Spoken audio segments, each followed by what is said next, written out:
Sou Fernando Eugênio Guignoni, nascido em Curitiba, Paraná, na maternidade Vitor Ferreira do Amaral. Meus pais, José Eugênio Guignoni, e minha mãe, Maria de Lourdes Silveira Moura Guignoni.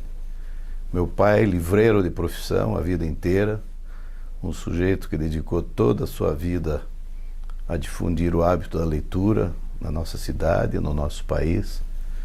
E a minha mãe, professora, num determinado período, foi uma pessoa muito ativa. Os dois tiveram uma importância muito grande na nossa formação, em termos dos seus conceitos éticos, a sua forma de ver a vida. Meu pai sempre um libertário, um democrático, nunca teve militância político-partidária, mas sempre atuou intensamente em busca dos direitos da cidadania. E minha mãe também, uma grande incentivadora dos filhos, dos estudos.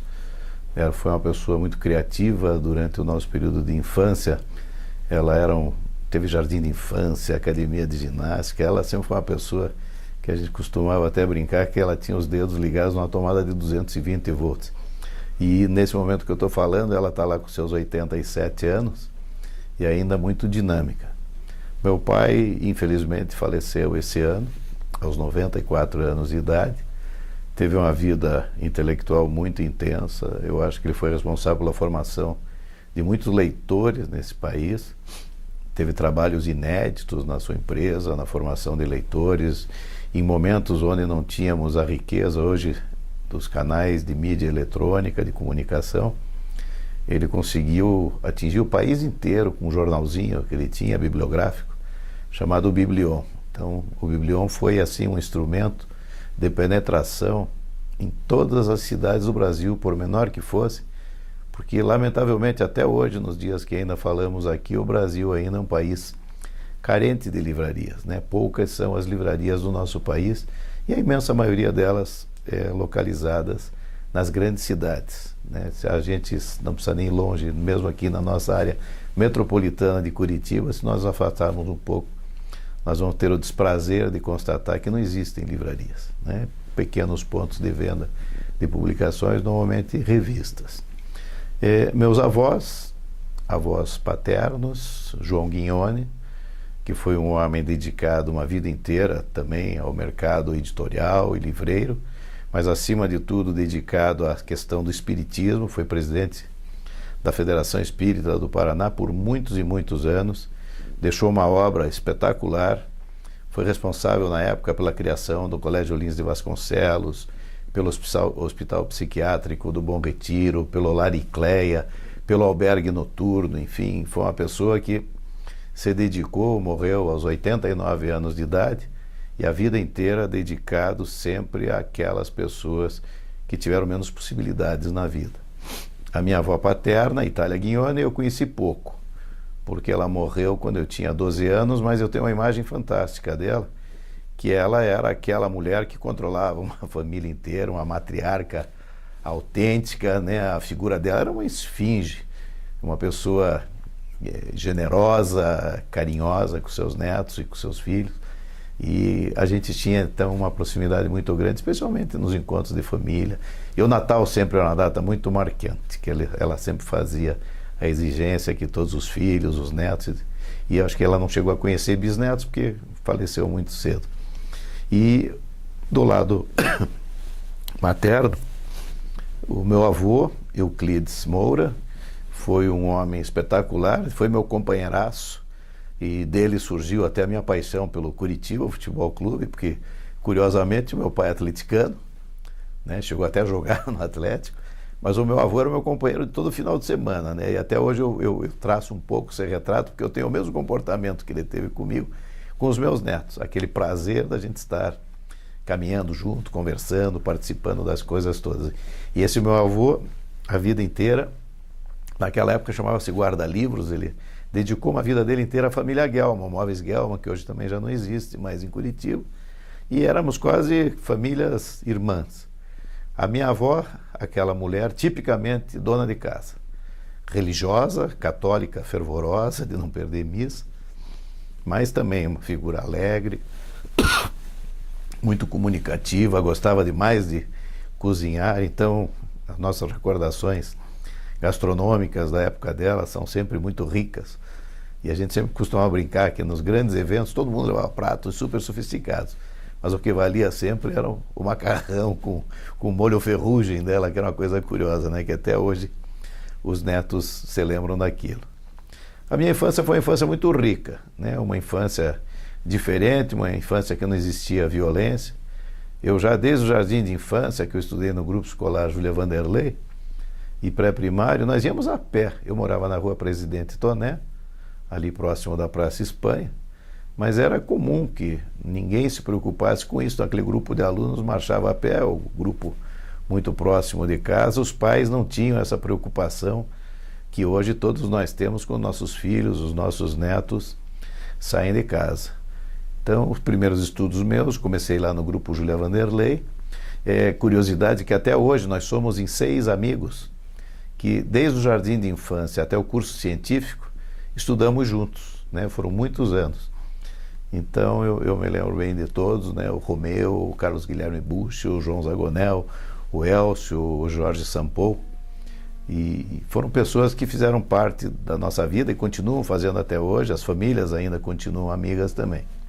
Do grupo Júlia Vanderlei, eu fui para o Colégio Estadual do Paraná. Naquela época tínhamos exame de admissão. Eu tive a felicidade de fazer parte de um projeto educacional que foi muito importante, que foram as classes integrais, que pioneiramente o Paraná implantou naquele período, e eu tive o privilégio de ser sorteado, porque como as vagas eram muito pequenas, os que se inscreviam eram sorteados. Então, as classes integrais eram uma modalidade diferente do que se vê hoje, porque, acima de tudo, ela focava não no ensino teórico, mas no ensino prático. Então, nós íamos pela manhã para a escola, voltávamos para casa para almoçar, o integral não era todo desenvolvido lá na escola, e à tarde nós voltávamos então para fazer as lições, as pesquisas. Mas o que marca muito nesse período foram as muitas viagens que nós fizemos, porque, por exemplo, quando se estudava a Guerra da Lapa, né, a Revolução da Lapa, nós fomos à Lapa, nós reconstituímos aquele cenário onde se desenvolveram os quadros assim mais importantes, a luta do General Carneiro, né? Na hora que estudamos economia do Paraná, então as rodovias, as ferrovias, o porto, o aeroporto, então íamos lá diretamente no Porto de Paranaguá ver como é que um porto opera. Da mesma forma, quando se estudava geografia, os acidentes geográficos todos, nós íamos em loco para conhecer o que era uma ilha, o que era um rio, né? Toda aquela questão de Vila Velha, as cataratas do Iguaçu. Então isso foi muito rico, porque são lições e são imagens que nunca saem mais das nossas cabeças. No Colégio Estadual eu fui daí para o curso científico, na mesma escola, né? Eu procurei fazer ciências matemáticas, eu tinha já uma expectativa, tinha um desejo de estar cursando no futuro na universidade ou administração de empresas, e tinha uma outra coisa que me fascinava muito, que era a arquitetura. Eu sempre gostei muito, continuo gostando até hoje, e fiz os vestibulares. Na época, o cursinho era apenas um ponto de encontro, porque a qualidade do ensino público no nosso estado era muito boa. A imensa maioria dos meus colegas de colégio estadual passaram todos nos seus cursos vestibulares sem precisar do auxílio dos cursinhos preparatórios, né? E hoje a gente vê que o curso, né, preparatório virou uma necessidade para o aluno poder ascender à universidade. Eu fiz o vestibular de arquitetura. Naquela época, o vestibular de arquitetura ele tinha uma prova prévia que era de desenho artístico. Então, levava uma grande vantagem aqueles alunos, aqueles pretendentes ao curso que fossem exímios desenhistas. E naquela época tinha, especialmente as mulheres, eu sempre brinco, os japoneses eram craques no desenho, eles faziam de um desenho quase uma fotografia de tão perfeito. E brinco ainda mais, né, porque aquele conceito que a arquitetura deve ter, que é forma e espaço, eu sempre digo que se o Oscar Niemeyer tivesse feito o vestibular aqui no Paraná naquele ano que eu fiz, ele teria reprovado, porque o Oscar Niemeyer nunca foi um exímio desenhista com acabamento perfeito, mas era um sujeito que dominou a forma, o espaço, de uma forma notável. Cursei 2 anos, primeiro fui reprovado em arquitetura. Para não perder aquele ano, eu passei no vestibular de administração de empresas, e por sinal passei muito bem classificado, sem sequer ter estudado. Mas isso tudo resultado do conteúdo que nós tivemos a oportunidade de ter no ginásio, no curso científico, como eu gosto de repetir, com ensino público de muita qualidade. Fiz 2 anos, passei muito bem no vestibular de administração, cursei 2 anos na Universidade Federal do Paraná, onde tive vários colegas, né, que se destacaram aqui no Paraná e no Brasil. Né, mais recentemente, o ex-presidente do Tribunal de Justiça foi meu colega de escola, outros tantos, e fiquei 2 anos. Naquele período senti a necessidade, eu já trabalhava eventualmente com o meu pai, nos momentos de férias, mas já era um momento de estar pensando mais seriamente na vida futura, então eu precisava trabalhar.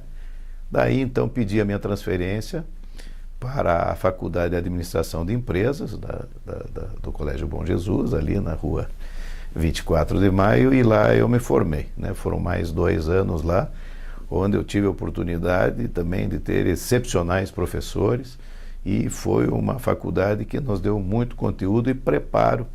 Eu, naquele momento, de alguma forma, já participava dos negócios familiares.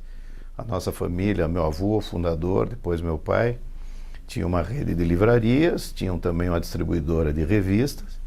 Eu comecei a participar dessa distribuidora de revistas em 1970. Antes disso, até tive uma experiência que foi curiosa, porque logo que eu casei, eu tinha o meu salário lá na empresa, era um salário muito pequeno.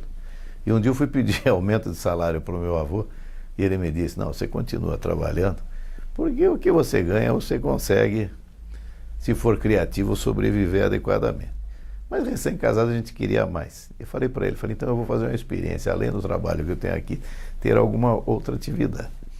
E naquela época foi o primeiro fracasso que eu tive, que a gente tem que encontrar o fracasso, que contar sucesso fica fácil.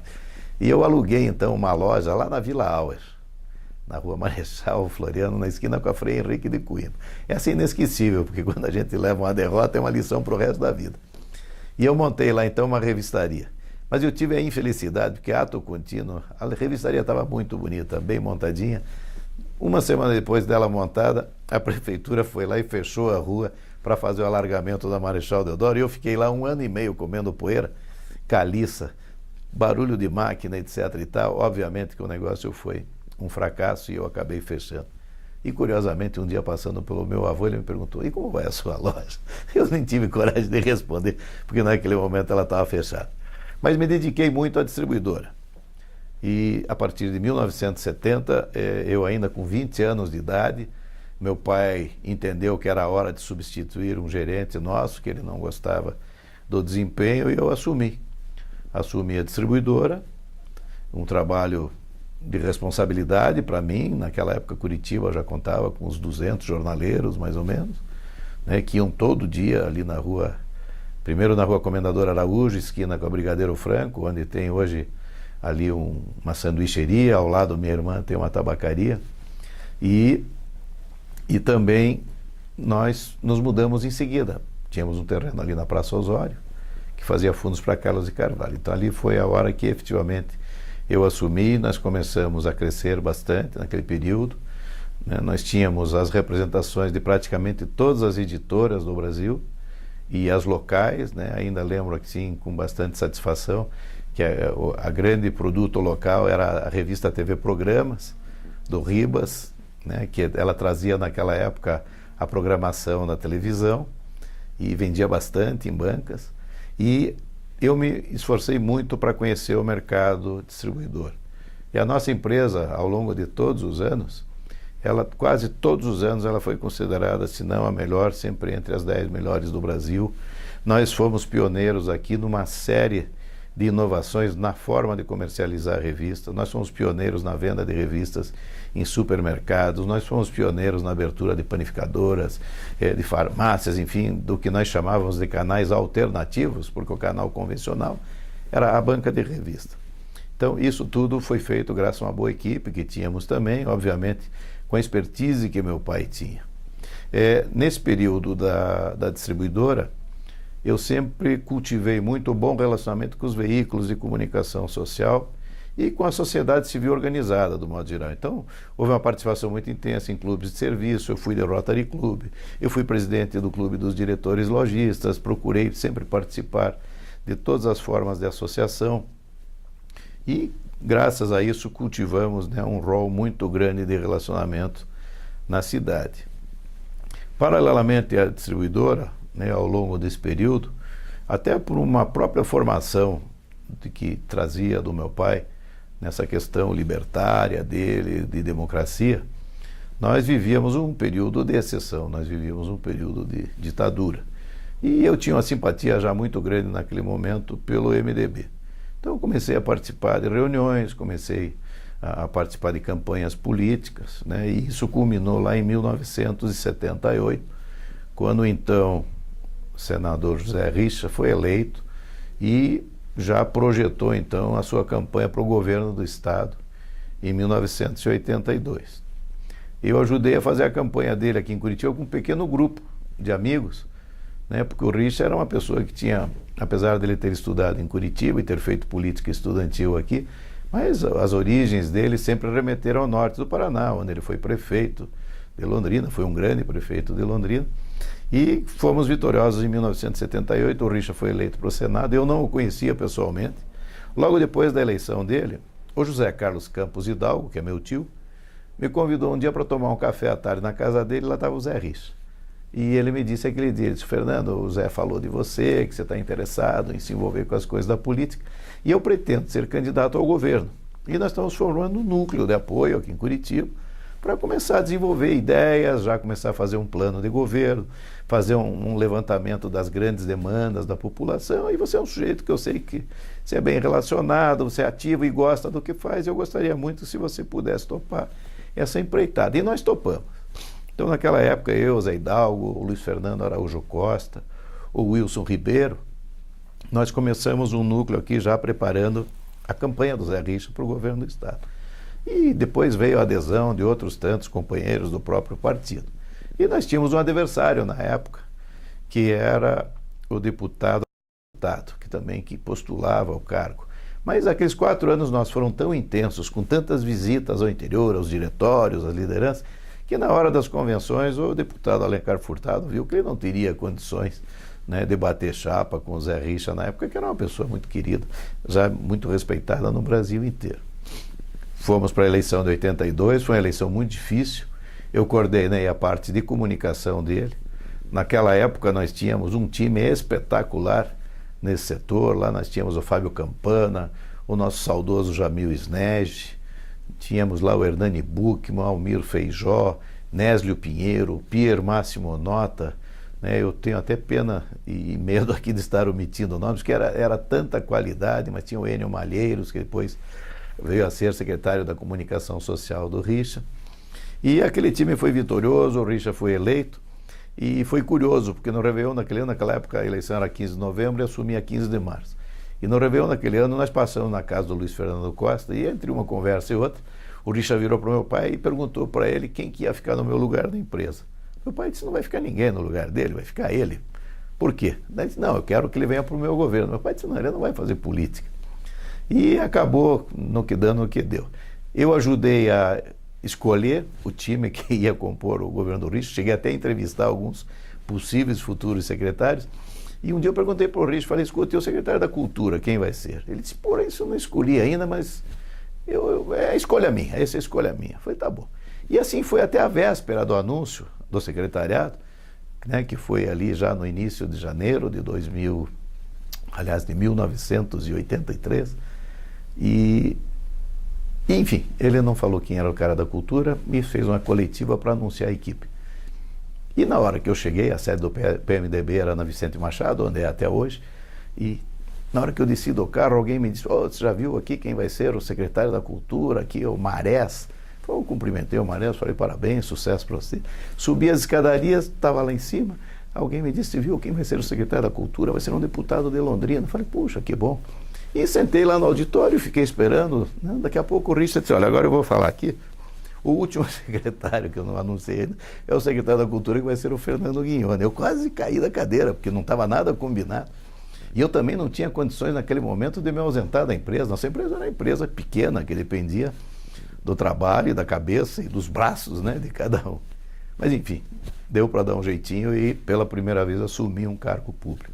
Fui secretário da Cultura naquele período, que foi 1983, fiquei lá até 1986. E tem algumas coisas assim que me lembro, né, de uma forma bastante grata. A começar pelo dia da posse.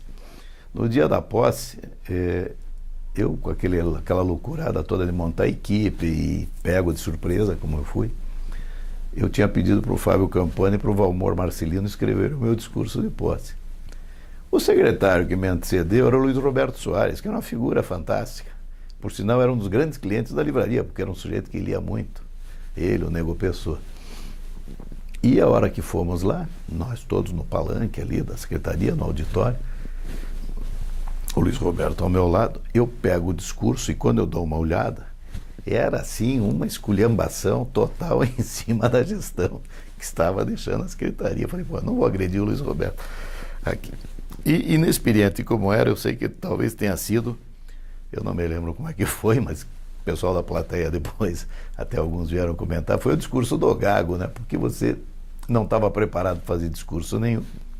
E na hora que se depara com um discurso, né, que estava ali muito duro, com respeito ao meu antecessor, que também era nosso amigo, eu acabei optando por um outro caminho. Foi muito engraçado, porque o meu pai, no dia da eleição, ele me disse assim, vamos ganhar essa eleição, vamos tirar esse governo de ditadura, vamos mandar o Ney Braga para casa e pau, e o Richa tem que ganhar.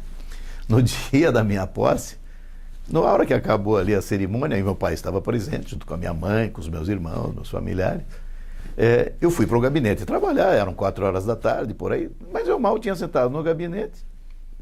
Meu pai bate o telefone, a minha secretária disse, o seu pai está no telefone. Eu atendi e falei, pai, fala, o que houve?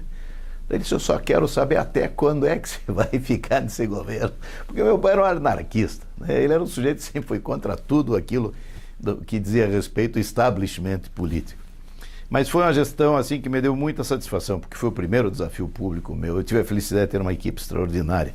E algumas coisas ficaram aí e nos marcaram muito, né? Nós criamos a Orquestra Sinfônica do Paraná, que está aí até hoje, né? Precisando de apoio, nós fizemos um concurso público nacional, trouxemos os melhores examinadores, 3 maestros extraordinários entrevistaram os músicos, todos aqueles entraram por seu talento, tivemos uma orquestra de grande qualidade. O Guaíra, naquela época, apresentou o Grande Circo Místico, que pode ter sido, em toda a história do país, o maior bailado popular já feito no Brasil, né? Um bailado feito com músicas do Chico Buarque e do Edu Lobo, com Naum Alves, enfim, um grupo de intelectuais e de produtores culturais de qualidade. Na época, o maître de baile aqui era o Carlos Trincheiras. E aquele balé dançou mais de 100 vezes, foi uma coisa extraordinária. Dançamos no Brasil, dançamos em Portugal, dançamos na França. E outro projeto assim que me deu muita alegria, independentemente do próprio espírito da secretaria que mudou, porque nós passamos a fazer um trabalho de interiorização muito grande, respeitando as manifestações próprias de cada comunidade, dando força aos departamentos de cultura das prefeituras, discutindo efetivamente aquilo que interessava para eles, foi então o tombamento da Serra do Mar. O tombamento da Serra do Mar foi um momento assim, culturalmente, no que diz respeito à questão da preservação ambiental, mas acima de tudo o formato jurídico que se deu, tanto é que ele foi um espelho para todo o Brasil, que ainda tinha um pouco, né, de remanescente dessa Mata Atlântica. Então, esses 2 trabalhos, na época, eles acabaram, e a própria nossa atividade, acabaram chamando a atenção do Ministério da Cultura. Eu fui presidente do Fórum Nacional de Secretários da Cultura durante um bom período.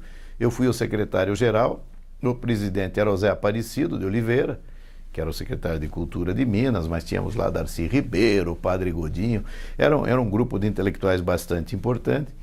E na hora que o Tancredo Neves foi escolhido no colégio eleitoral, ele então elegeu o Zé Aparecido como seu ministro da Cultura. E ali nós tivemos uma influência muito grande, né? Ato contínuo, o Zé Aparecido foi cumprir outras funções, nós tivemos outros ministros substituindo, até que veio então o Celso Furtado. Isso foi lá em junho, julho, por aí, de 1986. E foi até uma circunstância curiosa que eu estive com o professor Celso Furtado, porque na época existia um programa de televisão da Belisa Ribeiro, que era um programa de debate, tipo um Roda Viva, onde ela trazia uma personalidade e trazia um núcleo de pessoas para fazer o debate. E o Celso Furtado estava chegando, depois de muitos anos de exílio, vindo de Paris, onde ele era professor da Sorbonne e de outras universidades europeias, mas um pouco fora da nossa realidade do movimento cultural daquele momento. E eu acho que eu fui muito duro com ele naquele programa.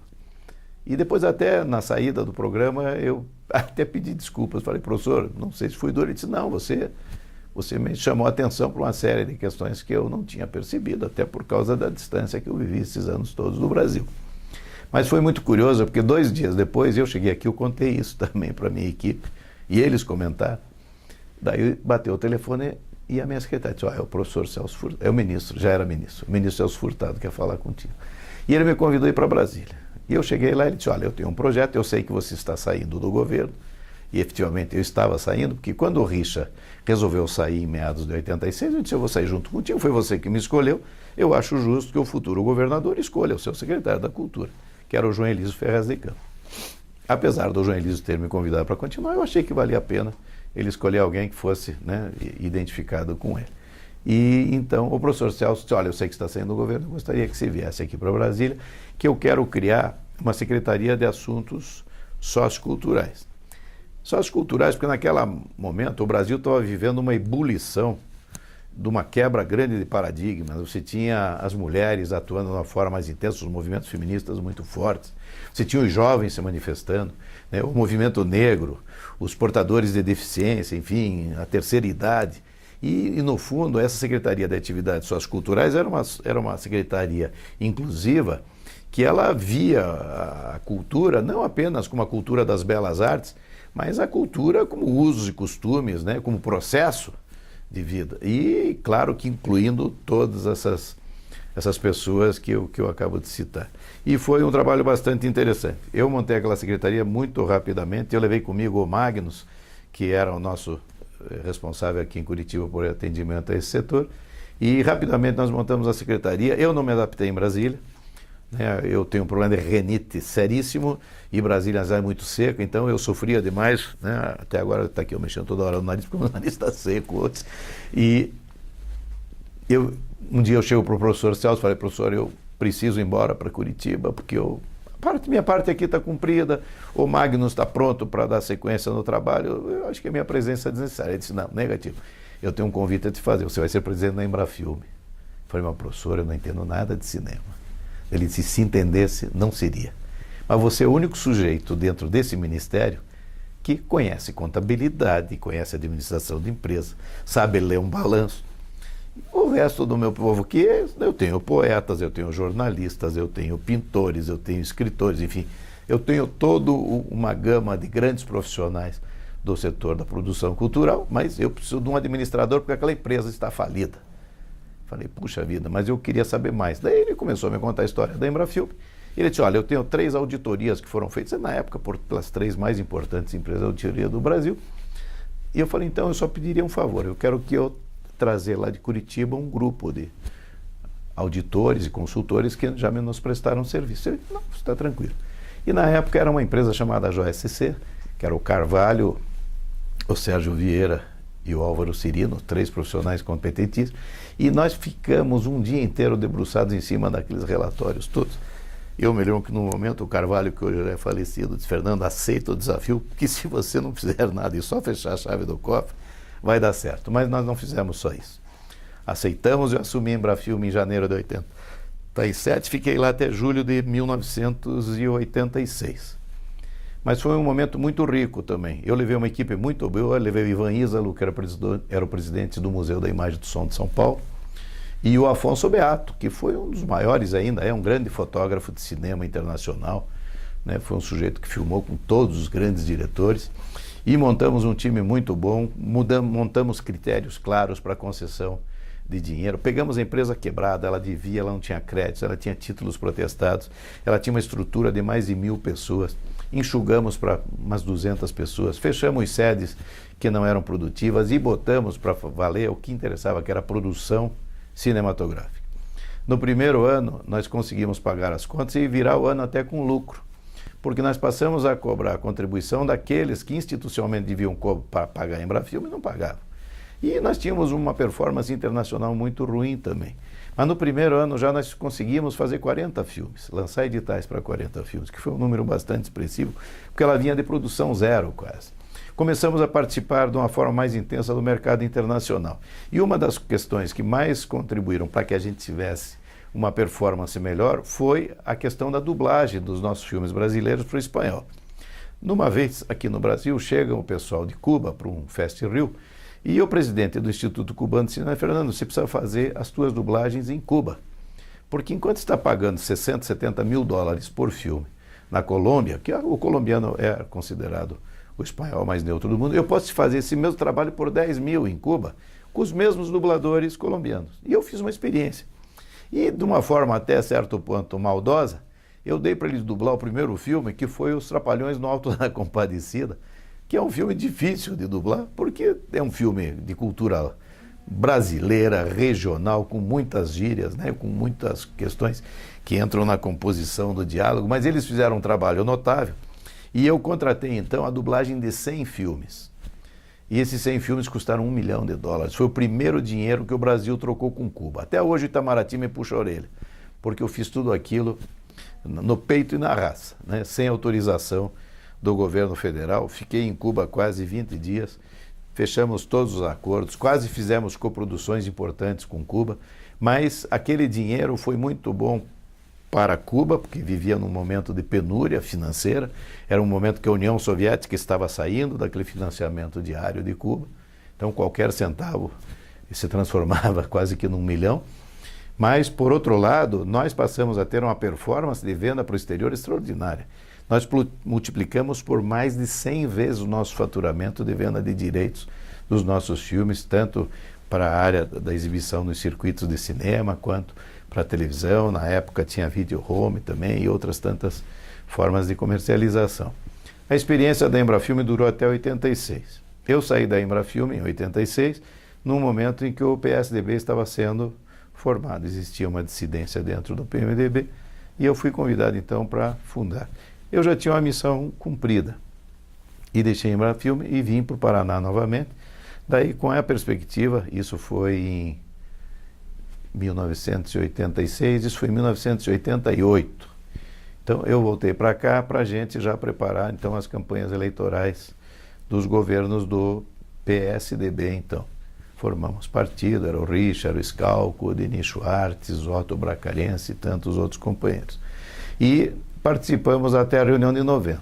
90 foi uma grande decepção, porque o Richa foi terrivelmente agredido pelo Requião na época, e foi uma coisa que para mim causou assim um trauma muito grande, porque eu participei de uma convenção quando o Requião foi candidato a prefeito de Curitiba, que mesmo contra a vontade do então governador Zé Richa, eu fiquei com o Requião. E o Richa, na hora que o Requião ganhou a confissão, ele se licenciou do governo para virar uma eleição que todo mundo dizia que era impossível, né? Naquele ano, o Jaime Lerner tinha quase 90% da preferência popular, o Requião tinha 5%, e com o esforço pessoal do Richa, com a credibilidade que ele tinha, o Richa virou aquela eleição, o Requião foi eleito prefeito. Mas a ingratidão do Requião em 90, eu jurei que eu jamais faria política na minha vida, né? E isso só veio ocorrer depois de muitos anos. Ainda brinquei um dia em casa, falei para os meus filhos, falei assim, um dia eu voltar a dirigir clube de futebol ou entrar na política, vocês estão perdoados para contratar já um pistoleiro para acabar com essa minha alegria. E lá em 2002, nós tivemos uma cisão na empresa. E daí eu fiquei mais tranquilo, porque os meus filhos já estavam começando a trabalhar comigo, eu já estava atuando numa série de outros ramos de atividade. Nós tínhamos lojas no aeroporto, trabalhávamos não só com revistas e livros e jornais, mas trabalhávamos também com presentes, com uma loja de bagagens, né? Já tínhamos outras atividades, os meus filhos também. Até que foi 2004, o Beto Richa me convidou para ser coordenador da campanha dele. E eu disse para ele, falei, olha, eu tenho um pacto com a minha família, que... daí o meu filho, o Sandro, que estava junto, disse, olha, se é aquela história do pistoleiro de clube de futebol, você está liberado, porque está na hora de você nos deixar voar sozinho. Vai cuidar de política. Aí eu falei para ele, então eu estou saindo da empresa hoje e não volto nunca mais. E foi assim que aconteceu. Né? Os meus filhos assumiram essa parte da distribuição, depois cresceram muito. Né? O Curitiba chegou a ter 700 pontos de vendas de revistas, eles atuaram na área também de entrega porta a porta, de logística, de entrega de assinaturas. E eu, então, passei a me dedicar exclusivamente, então, à política e outras atividades que corriam em paralelo que não exigiam muito a minha participação, a minha presença física. Né? E lá em Santa Catarina, na área de turismo, com a pousada, a gente também começou a ter negócios lá na área imobiliária e também, logo depois, na área agropecuária, com a propriedade, criando búfalas, carneiros e agora de uma forma mais intensa também, com os meus filhos já administrando, também a gente continua nesse setor e lá em Santa Catarina temos uma pousada, agora nesse momento tem outra lá que está em fase final de conclusão já. E essa basicamente é uma vida empresarial. E na parte, vamos dizer, dos gostos pessoais, né, da política, do relacionamento, eu sempre fui uma pessoa que eu gostei sempre de manter tudo aquilo que me deu prazer na vida. Tanto é que a gente mantém até hoje vários grupos de amigos, uns que são da época, como eu disse, do grupo escolar Julia Vanderlei. Eu tenho uma turma minha da época que eu morei no Juvevê, que até hoje a gente se reúne frequentemente. Né? Tem a turma minha que foi a turma que era do futebol. Eu tinha uma pelada na minha chácara que se reunia lá 2 vezes por semana. Depois, miseravelmente, essa tal de vecchiaia que dá na gente, eu acabei parando com o futebol, mas a turma continua se encontrando. Participei intensamente durante alguns anos. Quando o Curitiba foi rebaixado, e o Wilson Andrade Ribeiro assumiu, o Ribeiro de Andrade assumiu a presidência do clube, ele formou um primeiro grupo de editoria, me convidou, né? Tivemos o prazer de fazer um trabalho revolucionário, que o Wilson é um grande administrador, profissionalizou o clube. Naquele período, o Curitiba, além de ter sido punido com o rebaixamento, nós conseguimos trazer de volta o Curitiba para a primeira divisão do Campeonato Brasileiro. O Curitiba foi punido por conta do último jogo que houve naquele período do rebaixamento, que foi um quebra-quebra enorme no estádio do Alto da Glória, com gente ferida, policiais feridos, e aquilo nos indignou e por isso nós resolvemos ir à luta para assumir o clube, porque a diretoria que até então estava ia acabar com o clube, e o Wilson profissionalizando, nós punidos, né? Foi muito dura a pena que o Curitiba recebeu, 30 partidas de suspensão no Campeonato Brasileiro, sem mando de jogo. Depois nós conseguimos reverter para 10, e o estádio interditado. Então, aquele ano nós participamos do Campeonato Paranaense inteiro jogando no estádio de Paranaguá. E nesse período nós fomos, então, conseguimos trazer o Curitiba de volta para a primeira divisão, mesmo punidos com 10 partidas sem o direito de mando de campo. Fomos campeões da Série B com muito tempo de antecedência. E nos anos que seguiram, nós fomos 4 vezes campeões do estado do Paraná e em 2 oportunidades disputamos as finais da Copa do Brasil. Um ano contra o Vasco da Gama e outro ano contra o Palmeiras. Nas 2 vezes perdemos nos jogos na casa do adversário e ganhamos as 2 aqui, mas fomos infelizes porque os nossos amigos árbitros não tinham muita simpatia pelo Curitiba. Mas foi uma experiência bastante rica. Hoje eu estou afastado de diretoria de clube, participo ainda do Conselho Deliberativo, né? E a minha vida hoje, fora do trabalho, que é uma coisa que eu prezo muito, né? Hoje eu estou lá na Compagás e depois que o Beto saiu da prefeitura, até um período que eu não reportei aqui, passo a reportar, logo que o Beto foi eleito prefeito, eu coordenei a campanha dele toda. Depois tivemos uma campanha de 2 turnos, no segundo turno fomos com o Vagnoni, ganhamos a eleição. Ele me convidou, o primeiro ano eu fui secretário da Comunicação Social, no segundo ano eu fui para a URBS e lá fui diretor de transportes. Eu fiz uma licitação no transporte coletivo, depois de 50 anos que o transporte era apenas uma relação pactual que tinha com os empresários, nós transformamos isso numa relação contratual. Eu acho que eu fui responsável pelos projetos da linha verde, pelo do Boqueirão, o azulão do Boqueirão, esse ônibus turismo que circula na cidade, foi ideia nossa naquela época também, que hoje é um grande sucesso. Fico muito feliz porque na época, quando eu trouxe o projeto do ônibus duplo deck, que a gente chama, alguns técnicos da URGS, pô, você está maluco, isso aqui é um negócio, Curitiba tem um clima muito complicado. Eu falei, mas peraí, esse ônibus, o maior sucesso que esse ônibus tem no mundo é em Londres. Eu imagino que o clima de Londres seja bem pior que o nosso. E está aí. Mesmo dias de chuva, eu cruzo com o ônibus na rua e vejo que está cheio de turistas sempre. Então, a experiência da URGS foi muito rica. A URGS é uma empresa que tem um quadro técnico espetacular. Tivemos uma relação muito boa, né? A URGS pôde inovar em vários setores, fez a reformulação de rodoferroviária e renovamos muito a frota de ônibus naquela época. Eu me lembro que pouco antes de sair ainda trocamos mais de 1.200 ônibus. E daí veio a campanha eleitoral. O Beto candidato ao governo do estado em 2010, também eu coordenei e fui o representante dele na parte financeira da campanha e na representação junto ao Tribunal Eleitoral. Ele me convidou para presidir a Sanepar. Foram 4 anos muito intensos, porque foi uma experiência nova, eu gosto disso, eu não gosto de me repetir, né? Eu gosto de dizer sempre que se eu tivesse que ter um slogan de vida, quem já foi, já era. Então eu gosto de conhecer a administração pública de uma forma mais intensa e me inteirando, né, de forma profunda dos aspectos todos. E assim foi, né? Eu cheguei lá conhecendo um pouco de saneamento. Hoje eu acho que eu consigo discutir saneamento com todo mundo. Aprendi muito, também outro time espetacular, os técnicos da Sanepar, que hoje disparada é a maior empresa de saneamento do país em termos de qualidade. E na Sanepar, então, nós tivemos condições de investir em 4 anos, 4 bilhões de reais. Tivemos uma grande expansão na rede, especialmente de coleta e tratamento de esgoto. E no final de 2014, o Beto me convidou então para presidir a Compagás, onde me encontro hoje, e com um projeto bastante ousado. Nós estamos vivendo um momento de renovação na concessão da empresa e já avisando 2 coisas, basicamente. Primeiro, dotar o Paraná de uma grande rede de gasodutos, porque hoje a Compagás tem uma área muito restrita de atuação, basicamente Curitiba, região metropolitana, indo em direção a Ponta Grossa e Castro, com uma unidade em Londrina. E a nossa ideia é ter o Paraná inteiro servido de gasodutos como elemento de indução de desenvolvimento econômico e social.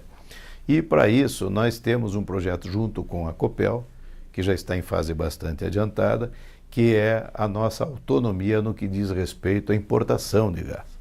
Porque hoje o gás que a Compagás recebe, basicamente, é todo da Bolívia através da Petrobras. Então nós somos regidos por normas muito severas e, no nosso entendimento, por preços muito acima daqueles que nós poderíamos oferecer ao mercado, né, tornando as nossas indústrias mais competitivas, se estivéssemos fazendo a importação direta.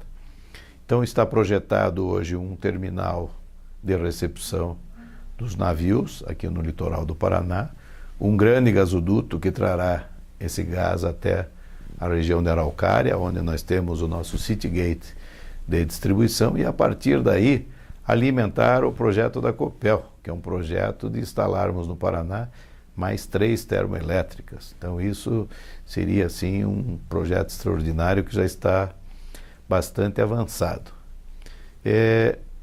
Uma coisa que eu não falei até agora, né, falar um pouco de mulher e filhos e netos, bisnetos, nós falar dos meus irmãos. Nós meu pai e minha mãe tiveram 4 filhos. Eu, o Carlinhos, a Tânia e o Mário. O Carlinhos, infelizmente, faleceu em 1981.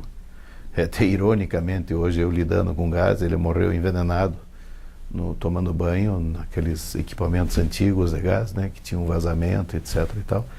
E aquilo foi um choque muito grande para nós. Né? Eu tenho uma irmã, a Tânia, também comerciante, lida aí, tem tabacaria, é uma pessoa bastante ativa, e o meu irmão, o Mário. Eu tenho 3 filhos. Né? Aliás, eu sempre costumo dizer que a nossa família é uma fábrica de homens. Nós estamos enfeiando o mundo, botando só homens.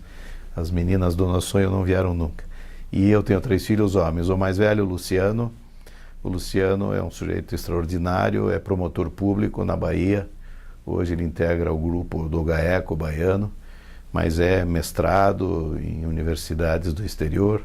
É um grande estudioso, é um desportista, foi campeão de karatê, de jiu-jitsu, é um sujeito que fala 6 idiomas e uma pessoa assim que eu me espelho muito nele pelo futuro do nosso país, quando eu vejo na atuação dele no Ministério Público a forma como ele e os amigos dele, que eventualmente a gente tem contato quando está lá em Salvador, têm de ver esse Brasil nosso e como eles encaram a lei e como as pessoas devem ser respeitadas. Então isso nos traz também um alento para termos a certeza que nós ainda vamos ter um país bem melhor no nosso futuro. Os meus outros 2 filhos, o Sandro e o Felipe, né, moram aqui em Curitiba. O Sandro tem lá o seu comércio de publicações, mas é a pessoa que cuida também para mim dessa nossa atividade agropastoril. O Felipe tem uma vida independente dele, também é lojista em shopping center e também me ajuda bastante nessa foco que nós temos lá em Santa Catarina, né? Porque o mundo que eu vivo hoje, eu nem posso estar à frente de nenhuma atividade que não seja aquela que eu estou na área pública, que, enfim, eu me dedico 24 horas por dia. Eu tenho também hoje 4 netos, 2 são filhos do Felipe, os 2 mais velhos, e os 2 mais novos são filhos do Sandro. O meu neto mais velho é o Giovanni. O Giovanni e o Bernardo são os 2 mais velhos, são super estudiosos, gostam de futebol, gostam de jogar futebol, né? São pessoas muito educadas e eu gosto muito deles, a gente convive demais, nós temos os nossos dias sagrados, que a gente sempre sai junto, não perdemos nenhum jogo do Curitiba, porque se eu não for eles me surram, e eles também, mais do que eu, são fanáticos e gostam de ver. Eu não sou fanático porque eu sou uma pessoa que já estou acomodada de saber que nós vamos eternamente estar lutando para não cairmos para uma outra divisão inferior, mas eles são idealistas. E os meus outros 2 netos, o Francisco e o Gabriel, são filhos do Sandro, né, que por sinal está esperando agora, a esposa dele, a Patrícia, está esperando um terceiro filho, que ainda está sem nome, ainda é um embrião, e a mulher do Felipe, que é o meu filho mais novo, a Sabrina, também é uma pessoa trabalhadora, hoje lida nessa área de confeitaria e vai muito bem. Enfim, eu sou um sujeito normal, né? Eu acho que tudo o que eu passei na vida, tanto na iniciativa privada quanto na área pública, eu sempre fiz com muita força, muita dedicação, muito carinho.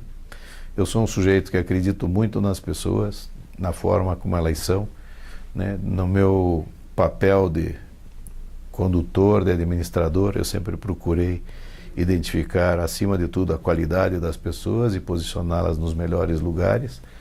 E vejo também como uma pessoa que vive a sua família é uma pessoa muito preocupada, né? Eu me preocupo muito com o futuro. Não dos meus filhos, porque eu acho que eles têm vida, mas eu sempre estou olhando lá na frente para desenhar o futuro que eu quero ter para os meus netos. E uma outra coisa que eu não abro mão é dos bons amigos, né? Os bons amigos, aqueles que te trazem a todo momento as boas recordações, porque eu ainda sou dos que entendem que recordar é viver, e esse recordar é viver é uma forma da gente olhar para frente sempre de uma forma positiva, determinada, e eventualmente que eu digo, a gente regularmente se vê, pelo menos uma vez por mês, em todos os grupos que eu frequento, eu procuro estimular que a gente se veja. É isso, eu não tenho muito mais a contar. Hoje eu estou com meus 66 anos de idade, sou uma pessoa que nunca se preocupou com a questão de que dia vai chegar o meu fim. Eu imagino que eu vou viver 200 anos, então eu ainda estou na puberdade, e quando eu chegar na meia idade, na terceira idade, eu começo a me preocupar, mas ainda falta bastante disso. Eu acho que eu tenho muito a contribuir, né? Eu sou uma pessoa que, em tese, eu sou contra qualquer tipo de aposentadoria, porque eu acho que o cidadão, quando se aposenta, ele sai da vida, e isso é muito ruim, e acredito na potencialidade de todas as pessoas em todas as idades. Então, esse sou eu, Fernando Guignoni, e que agradeço aqui, então, a oportunidade de ter prestado esse depoimento. Um capítulo à parte, a gente tem que falar com o resto, sendo de uma forma bastante satisfeita, né? É óbvio que tudo isso que foi construído foi graças a uma família que eu tive com muita harmonia, até porque num determinado período da minha vida eu fiquei muito ausente da cidade, e aí tive o apoio da Ana, minha mulher, com quem eu estou junto há quase 50 anos, que teve então a capacidade, né? A Ana também é empreendedora, foi lojista, teve sua participação também aí em programas sociais, na época na FAS, e é uma pessoa formada em sociologia, mas que foi uma pessoa que sempre também esteve muito presente no nosso dia a dia. Então eu encerro ressaltando esse papel, que é aquele papel que faz também esse amálgama que nos deu uma família bem constituída.